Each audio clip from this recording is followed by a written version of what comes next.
कौने मास पड़े कर जीवतिया कवन तिथि भूख भी कवन तिथि बारत हो।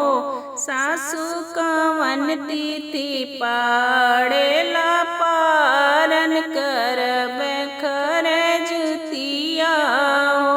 सासु कवन तिथि पड़ेला पारन करबे खरजुतिया हो। कौने मास पड़े कर जीवतिया कवन तिथि भूख भी कवन तिथि बारत हो। सासु कवन तिथि पड़ेला पारन करबे खरजुतिया हो।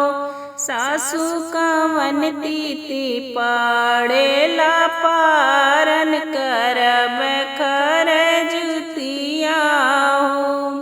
आश्विन मास पड़ेला जीवतिया कृष्ण पक्ष अष्टमी के व्रत हो।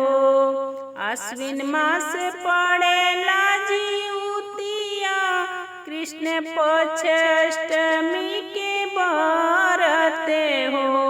बहुअरी नवमी तिथि पड़ेला पारन रखऊ खरजुतिया हो।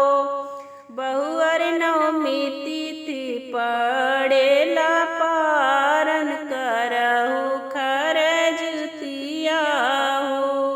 केकरा के पूजबे जीवतिया केकरा के मनाई भी हो। केकरा के पूजबे जीवतिया केकरा के मनाई भी हो। सासु केकरा खातिर रहबे बरतिया करबे खरजुतिया हो। सासु केकरा खातिर रहबे बरतिया करबे खरजुतिया हो। जीउत बंदन जी के पूजऊ जीउत बंदन जी के मनावहु हो। जीउत बंदन जी के पूजऊ जीउत बंदन जी के मनावहु हो। बहुअरी संतान हो